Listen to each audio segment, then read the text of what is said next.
Welcome to Stretton Unfiltered, the podcast where fashion, purpose, and unapologetic conversation meet. Hosted by Annah and Sami Stretton, this series takes you behind the scenes of a legacy brand and a powerful social impact journey, sharing the stories, lessons, and voices that inspire change. Right, we're back for week 2, it's episode 3. It's episode 3, and it's We're back. Welcome to Stretton Unfiltered, episode 3. Exciting that we're managing to find a lot of content and a lot of light moments, a lot of challenging moments to be able to share with you. So, Yeah, no, it's been fun. We've had some good feedback on the last 2, so it's exciting to be doing the third one. yeah, absolutely.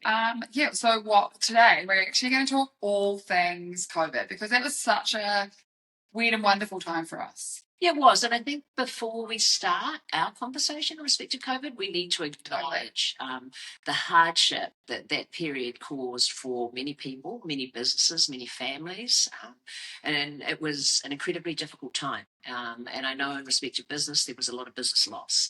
And in respect of people, there was a lot of people that experienced the passing of a loved one. So I truly acknowledge that, and in no way, I guess, is our experience or the conversation we're about to have, which is humorous in a lot of respects, in the way that we kind of flexed and twisted and turned and pivoted and created a very strong outcome for ourselves. But I think it's important to acknowledge the difficulty. Yeah, totally. And it didn't actually, COVID didn't start all fun and games for us, pre-COVID. The actual business shooting clothing was in a bit of a tough time. We can openly talk about that now. We weren't saying anything at the time, but that was kind of what are we doing? Where are we going? What are we pivoting to? Do we try new things? But yeah, that summer, I remember it being quite a contentious, stressful feeling of the company's not performing.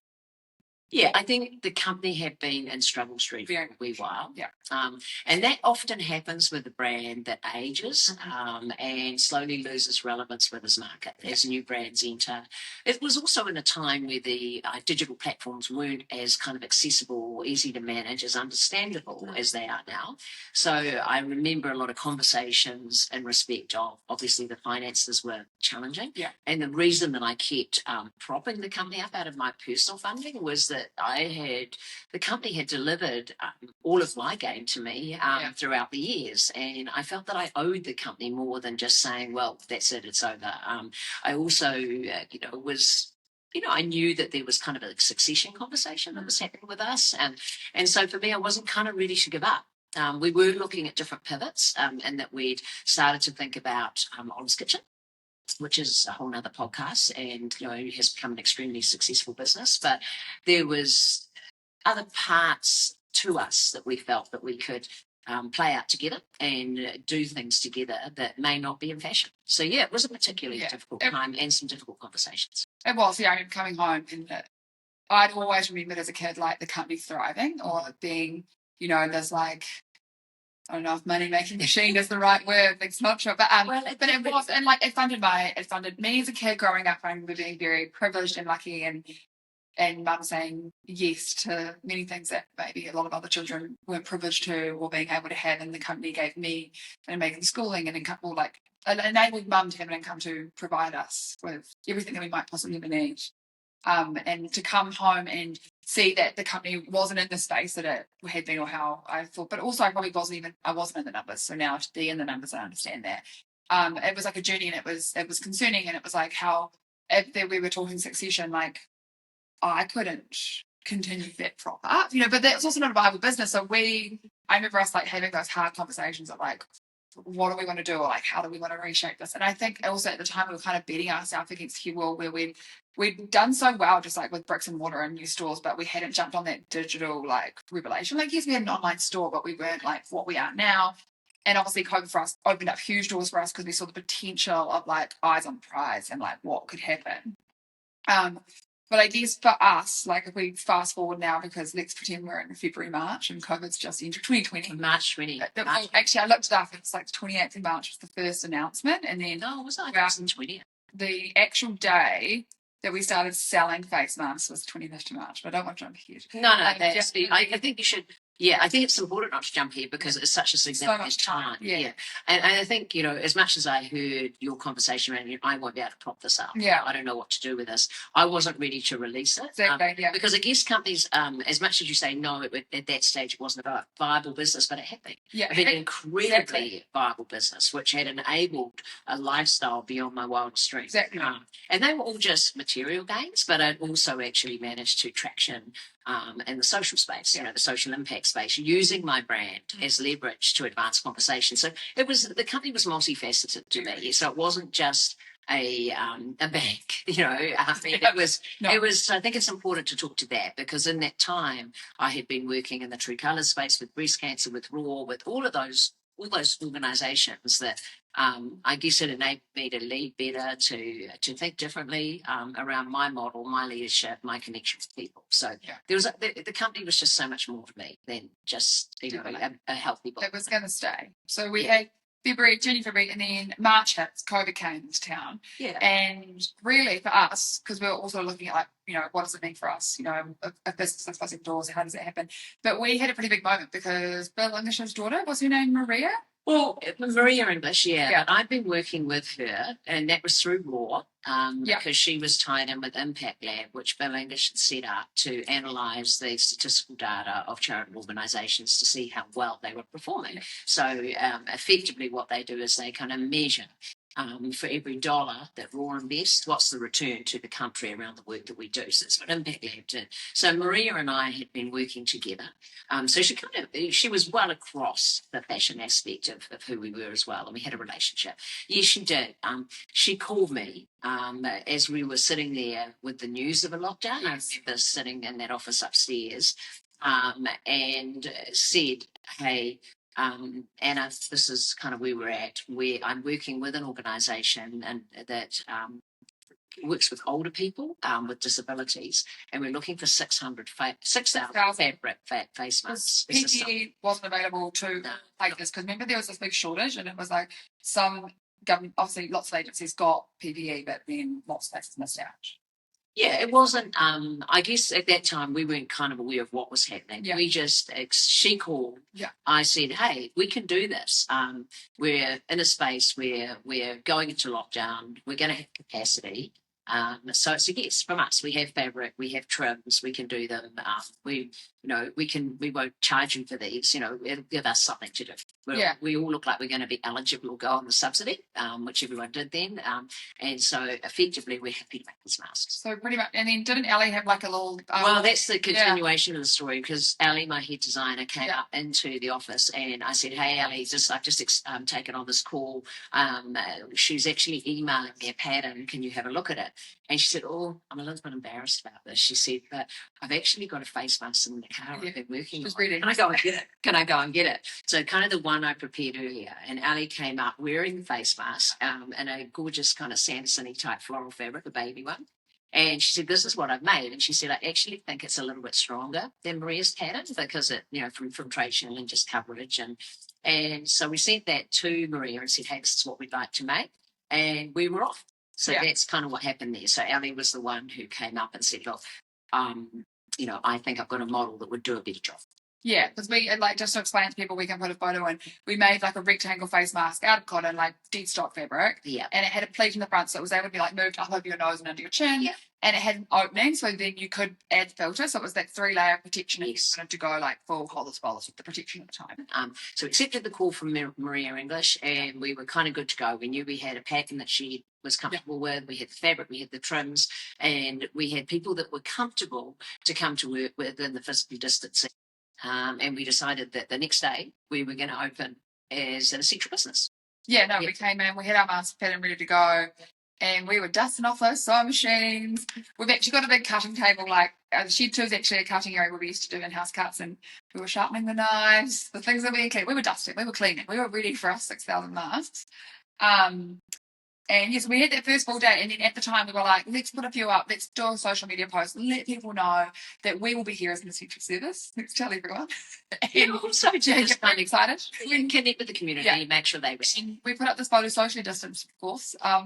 in a group saying like, hey, I We actually need to share that photo. yeah, we will put it. And I actually remember, I remember you pulling up in your car when we were taking this post with us. There was 5 of us in this group. We looked like a boy band with our face masks on. And I remember taking photo, and I remember you walking in being like, what are you guys doing? Like, this is like, pretty much get back on and get these masks sorted. And we're taking a photo, was doing it, and we popped it on Facebook and said like, hey, we're going to be here. Like, if you feel like you want to pack a 3 face mask, we're doing that for $19.99. Here's a link. I guess forever the commercial animal, we decided that maybe there was some ability to meet a need in an affordable way. It's always affordable. So 3 masks, $19 or $19.99, and we had a link with that post. And I remember lying. We obviously put that up, and then I remember lying, and we're busy as bees, and then went on to think about it. And I remember lying in bed that night and calling you from bed. I know. And I was like, oh, people shopping our face masks. And because this is a company that was doing like 10 orders over the weekend. Like we went to 10 internet orders, and like the team was in a tailspin being like, oh my God, what 10 internet orders, and we've got to send to the stores. Like, how do we get everything done? And we sold 50 packs of face masks on one night, and we were just like, this is insane. Like, we obviously grew a lot now, but we were just like, wow, there are people. But also what we really felt from the community is that everyone was so fearful. Everyone was worried. Yeah, I think too, there was the aspect of the fear in COVID, but for us it was a real insight into online shopping, because up until then we kind of felt that our community wouldn't buy into this. They were much more going to keep shopping in the physical footprint. So the internet thing was going to be a bit of a slow burn for us, and we'd never experienced any of those heady kind of ordering that others spoke about, and talked about. And we thought, does this really exist, or does it exist for our demographic? But suddenly our demographic was the whole of New Zealand, because it was every man, woman, child, whatever. And so it all started to change in a very significant way. The next day we did 100 packs, and we were like, oh my God. Well, let's talk about the next day, because the next day we go into work thinking we are an essential service and not really giving it much thought. Yeah. And suddenly the police are rat-a-tat-tatting on the door and telling us that, Morrinsville's not happy with us being open, and potentially thinking that we can sort of flout the law and we don't have to close down. Yeah. And so that became a whole journey. It was. The community page is popping off. People saying, oh, shooting clothing's just trading as normal. What are they possibly doing? As these people are driving past a queue at the supermarket up the road, socially distanced and 2 minutes at a time. Everything's socially distanced. But I remember seeing the post too, being like, what do they think they're doing? We're all parked out front, and I was parking at the back these days. But the police came, and then you quickly whipped into action and found out from your connections. Well, I think the thing is, and this is what I love about the Annah Stretton brand, is I had within my network some very capable connections. So the CEO of the COVID ministry happened to have been the past CEO of MSD, which I'd had connection with through the war model. So I was able to reach out to him. He suggested that I also connected with the police at a very senior level. So I had those contacts. So as much as he improved our ability to keep going, we needed the police to have an acknowledgement from a much higher level of policing that we could actually keep going. And so that happened, and we had that actually happened in an afternoon. So it was awesome that it did, and it did happen so quickly. But the next day we were all able to turn up at work and keep going. Yeah, we did. We came back in the next morning, and it was like back onto the 6,000 masks for Maria English, and then obviously just any online orders as well. So it was keeping us busy here as an essential service, providing for the community, and we wanted to order. I remember also like sifting through the orders, and we used to favour people that had ordered clothing. We're like, oh, okay, if you've ordered a jacket. I don't even think you were supposed to be ordering clothing. Sorry. At that time. Yeah, it's actually you would have to hold. Only essential items like jackets and thermals were allowed to be sold. That was a bit later in the piece. Yeah, it was. Well, I remember us being here busy as bees, like just trucking along, and that was kind of our new normal. All of the retail stores were closed, and head office was very much open, just with our tight-knit crew and providing face masks. Yeah, it was significant. I guess from the perspective of actually seeing what how the internet can blow up in that way. There's a bigger story to come, but also the fact that we pivoted into face masks and managed to I guess, avoid some of the challenges that other businesses were having. So we still had a steady stream of income coming in, and we're able to use fabric that was effectively waste for us. Absolutely. And so it was waste. They were trims that were well past ever having any more use for us. They just sort of stockpiled because we were effectively working out of China with all of our production. So, another interesting aspect for us in that we were repurposing, reusing things that would potentially have been left. Totally. Like we're using up all those fabric rolls out the back, cutting those up. And then I also remember we ran out of elastic and we were like, oh my God, who are we going to call? And we had to re-engage our on-phone waiting thing, we need more of this fusion type, this type. But we had to acquaint ourselves with all the local, but there was a whole kind of, as you say, the elastics were some used up. The fabrics never worked. And the wonderful thing is within the team that we had all the skills we needed. So we had people that could cut, we had people that could sew, and we also enlisted a community to help us sew. And so there's a lot of people that had downtime that reached out to us, especially given the huge charitable aspect, because not only was it Maria's mask, but we had decided that anyone who reached out that was from a charity, we would make the mask for them. And so there'd be no cost. So that was the other side of this. So that engaged a community that said, hey, I'm happy to make the charity mask. But we also were keen to kind of, help them. And there was the odd dress that was kind of given as a gift after that, just as a thank you. Yeah, totally. Yeah, we were just busy as that. And then we must have reopened. Yeah, I think there was because the stores must have kind of sporadically opened in different spaces. And I guess everyone kind of knows that story anyway. But when the stores opened, it did create an even bigger area. It was problematic for us, really, because the girls were dealing with queues. They were dealing with angry customers because we didn't have enough masks. So there's all sorts of challenges that existed. But on the other side of that, we're relatively resourceful. So we were looking at ways that we could produce more. We were always looking. So the team at Hewitt Office, which is a huge space, was building and building and building because everybody was looking for something to do. And everyone was starting to feel safer with the framework, the COVID framework that existed around us, which was the distancing, the masks, that take breaks where you're isolated, etc., etc. So all of that was there. And so manpower wasn't a problem. And certainly resources weren't a problem. And then we sort of were starting to get orders from people like the forestry. And I used to have the hospital call me and say, can you help?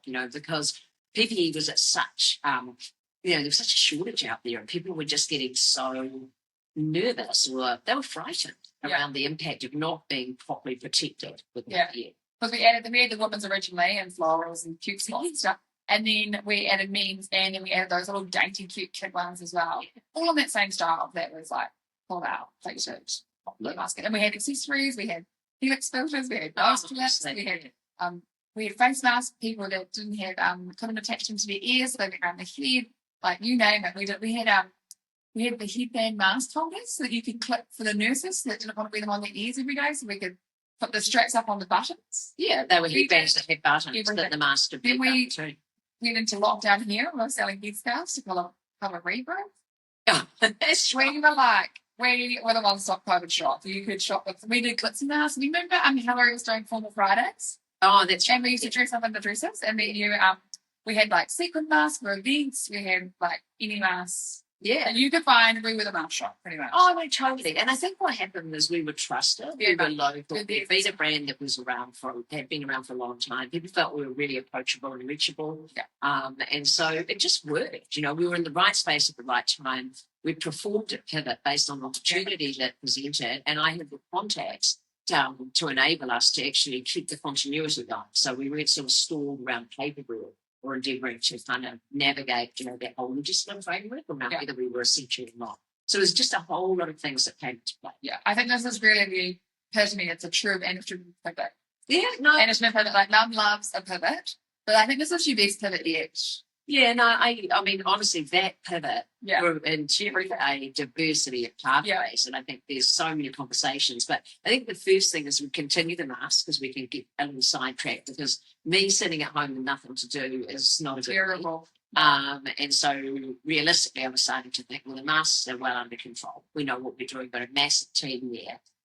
What else can I kind of look at? And was this the time to start thinking about the accessories and hardware that one of our store managers had said to me, like, there's a lot of people that cannot afford your dresses, but they just like a smaller priced item that just gives them a little piece of the brand. And, that could be something like a tea towel or just a small shopping bag or just something that sits around a $19, $29, $39 price point that enables people to be connected with the brand, and a brand that they, proud to have as part of that New Zealand fashion scene, and especially given the social impact, the more we're doing in that social space. So, and so I started to think about what that could look like. And that's when the home accessories range started to sort of come to fruition. But before that, I guess we've got to go back. Yeah, we were looking at that. But then, obviously, we were just tracking along, doing awesome numbers of masks and just keeping ourselves busy. We thought they were awesome until they got a bit bigger than 1,500, but, that was just our eye-opening moment. Yeah. But then, I guess August was the next biggest hit for us. Yeah, that was August. Actually, even we forgot, 7 Sharp came down. They even filmed us. Did they come down? Yeah, they came in. Yeah, they came. They came in. And they they were here in building. Sudden rush to buy masks. After the call went out from the government yesterday, many retailers have sold out. But one fashion business based in Morrinsville is doing its very best to plug the gap. The whir of sewing machines is ringing out over the Waikato. It's fast turning into the country's mask hub, churning out thousands a day. But so August came with the big kahuna when Auckland got locked down again. And when I went back before I did this and did the stats and looking at this, there was actually a whole precursor conversation from Jacinda around you will need masks. So prior to that, everyone had said, hey, you don't really need them. They actually spread the virus. Yeah. They get dirty, they get left in places, you touch your face too much. And so there was a real kind of negating of face masks, but people still believed that they would actually protect them and it was better to have them. So our business still kept growing and thriving. But it was on August the sort of 6th, 8th, 11th, and it was the 11th they got thrown on, was it? Well, that's when we really saw our first big surge of face masks. Well, she must have made the announcement on the 11th saying, hey, actually, she must have made an announcement on the 6th of August, so the weekend before, being like, hey, we're gearing up for something, and saying masks are important, so let's get this. And I remember we were like, whoa, we sold 5,000 masks that day. And we were like, that's insane. And then the following day we backed it up with 5,000 packs of masks. That's times 3, so 5,000 times 3. Yeah. And then the next day we sold 7,000 and we were like, wow, so what's happening here? There's something like this is going to get really big. And then the official announcement happened on the 11th of the 8th, where Jacinda said, everyone get a face mask and actually get a couple of packs, And buy them for the family. And buy them for the family. Yeah, and that's when it really went into something else. And we did 15,000 packs times 3, because everything came back through. 15,000 packs in that one day. And we were like, wow, okay, let's think about how we're going to do this. And then the following day, before 10 a.m., we had sold another 15,000. And that's when I called Mum into the meeting room upstairs and I said, we're going to ruin our brand on a $19 pack of 3 face masks if we don't shut our internet down, because we ain't going to produce these before COVID's over. Well, the interesting thing, I can still so vividly remember where I was at when you put that to me, because this is the stuff you read about, breaking the internet, the orders being so significant that you can't manage them, but you've got to work out how you do that. And we were scaling solutions, I'm kind of thinking, there must be a way that we can actually keep the internet on and be able to produce these masks. And while I understood the logic of what you were saying, I guess the whole impact of what was happening and the kind of the dream factor that attaches to that was hard to let go of. It was really hard to let go of. And you did convince me to turn it off. I did. I was just looking down the barrels of the weekend before, and then we just sold another 90,000 in 24 hours. And I was like, how are we going to produce 90,000 face masks, plus the ones from the week before, without everyone hating us? So I was they're already hating on us as well. We had delays anyway, based on just, being able to fulfill capacity, because it was growing and growing and growing. And I mean, and Maria, the original instigator of this, was still getting part deliveries, probably August. So she was done. But it did take, we weren't as quick in getting that through that point. I remember we were putting them up, and every morning, one of my jobs is to update the wait time on the website. Right. So I'd be like, we're at a 14-day delay. And I remember my friends messaging being like, can I get some face masks right earlier? I'm like, you literally can't. Like, we are so inundated. Like, if I was giving you yours, then someone's missing out. It's pretty paid. People are like, I came into your website and I saw that you had a 14-day delay. Like, I had to go find somewhere else. And we were. Like, there's obviously people that we couldn't provide for because we were just so jammed. And the team on board at the warehouse, like, so many people were with us that were working for us at that time. We had people like, we had like 5 crew machines dispatching, like the crew guy coming in here was just one man just scanning his frantically Pollard. I don't know where you are right now, but you were like amazing. He was just scanning. We had people like packing, like those little packs through, checking the courier bag companies. Like, it was insane, the people that we had on board just to get those masks at the door. Yeah, but I think the good thing is that we're resourceful enough that we never believed we couldn't do No. it. You know, we tackled it. I remember coming in one morning and seeing those piles of orders printed on the floor that you and Brenna had there. And it's just, for me, I never ever thought that, you know, this was not achievable by us. And you know, I guess the whole goal for me was to look at different solutions. And once that Auckland blow up happened, how long was the internet off for? It ended up being off for 12 hours. Well, which was just like talking about those orders. Dreadful pain. I know. Talking about those internet orders, I remember actually, like, I think it was after that first weekend. Like, we'd had Thursday, Friday, those really big days, and then we came in. This is before the big influx of 90,000 came on board. I came over really early, and I thought, I'm going to get a head start on printing these orders. Like, I was feeling a little frantic, and he came over like came in, obviously, and they're like, what are you doing? I'm like, I'm trying to print the orders off, but they're coming in so fast that I can't get them out. And then we actually ended up being like, oh my God, what are we going to do? And during that time, when we turned it off for 12 hours, we employed someone, I don't remember your name, sorry, but I'm sure you know who you were. She came and sat in the corner, and her only job was to just print off the orders. And that gave her a really good break to get like the biggest chunks out. And then she just was stacking them up in reams on the floor, like how they were coming.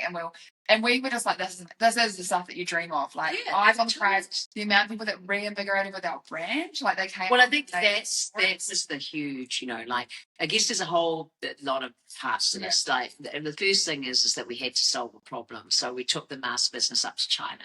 Yes. And so once we established it with trusted suppliers that we've been working with for years and years, not only did we have a diversity of mask types, because we were able to, different shapes, so, you know, we went beyond the basic mask. We were able to do the men's, the kids, the you know, the 3-pleat or whatever we called it. Then we had the Nomies. Yeah, no, not the Nomies. There was it became a K in '95, but we had something that was kind of similar in the fabric too. Like we had Helix filter. Yeah, we had just different types of masks, but China came to you know, to the rescue really quickly. We were able to fly them in and out, and they were able to actually turn them around in really quick time frames and get the capacity that we needed. You know, so that kind of worked. We managed to actually solve that problem. And I think what happened is there was such a diversity of people buying masks. You know, I was really surprised. I think one of my biggest surprises was to go in there and see that we were dispatching, you know, hundreds and hundreds of black masks to the university. Yeah. You know, hundreds and hundreds of black masks to the forestry. Yeah. Or, you know, people that would never come on our website.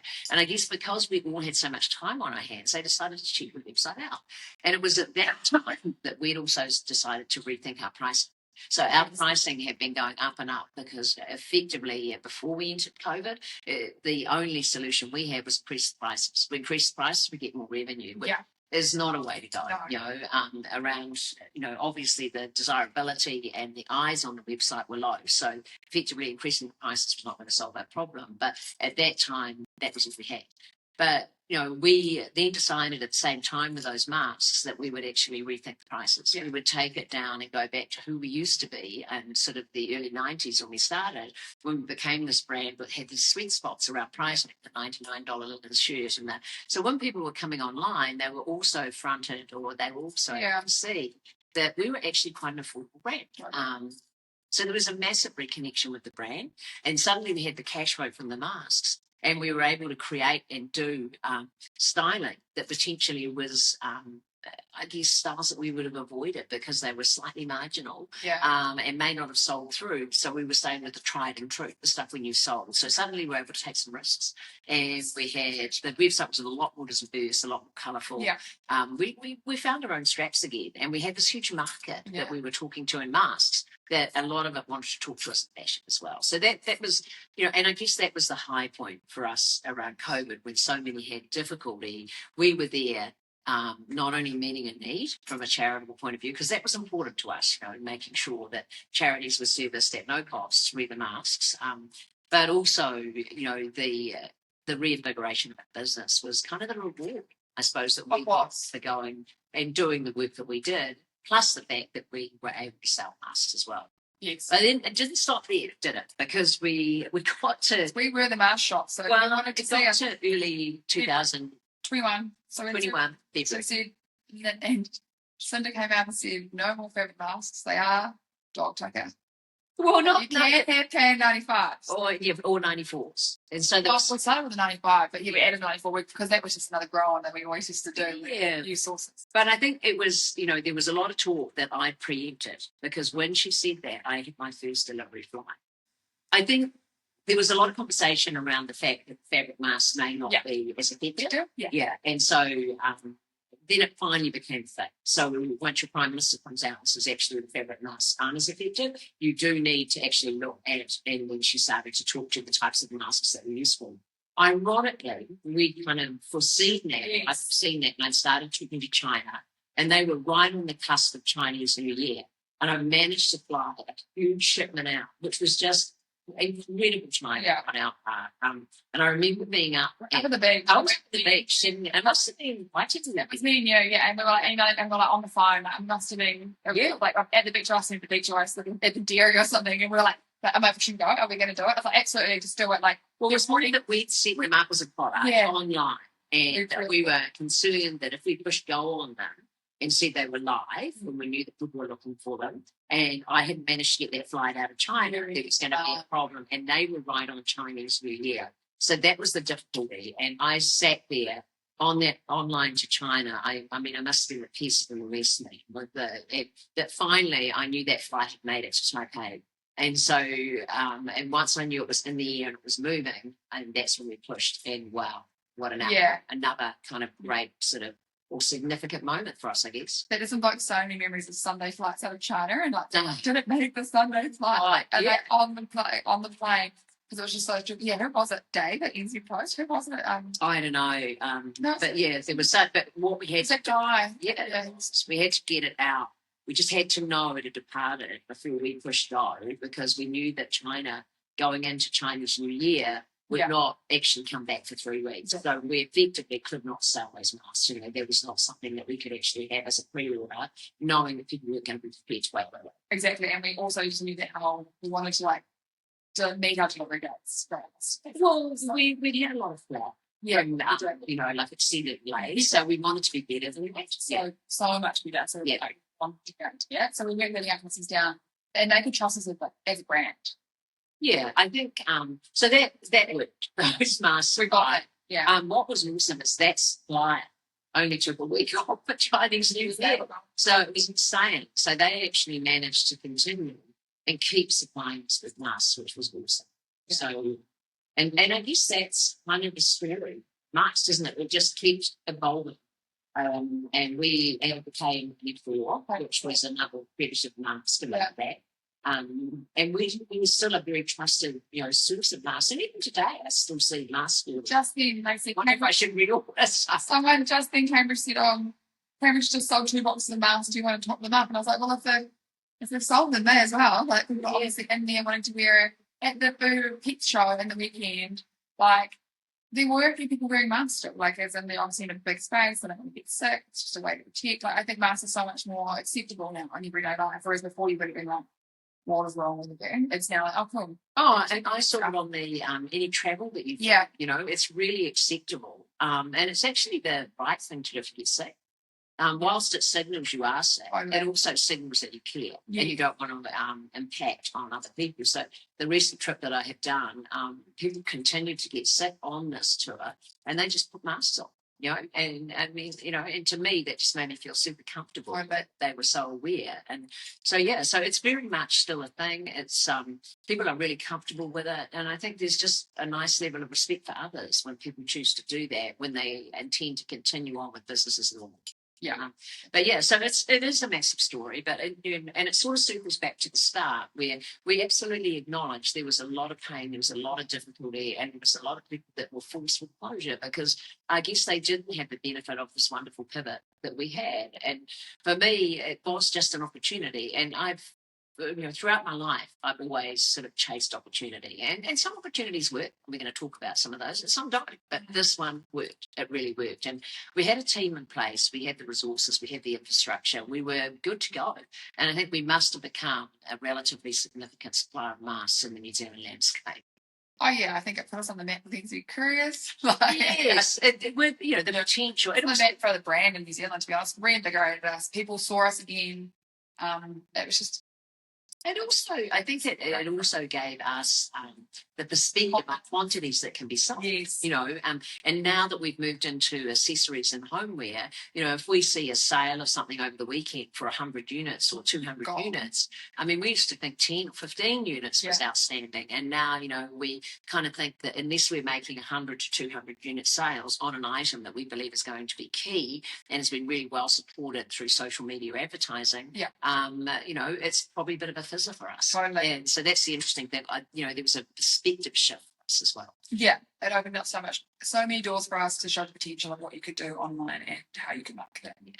So, COVID has been, an interesting time for us. There's been so many moments. It's been such a reflective time for us, but certainly it took a business that was in struggle street and made it relevant here.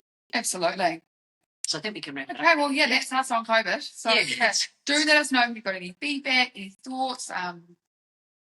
Or if you'd like us to kind of interview different people that effectively are in this sector or in this space and can add to the value of what we're trying to achieve by just sharing the story of the Stretton journey and some of the, the other things that we've done along the way. But thank you for listening, and we'll be back next week with another episode.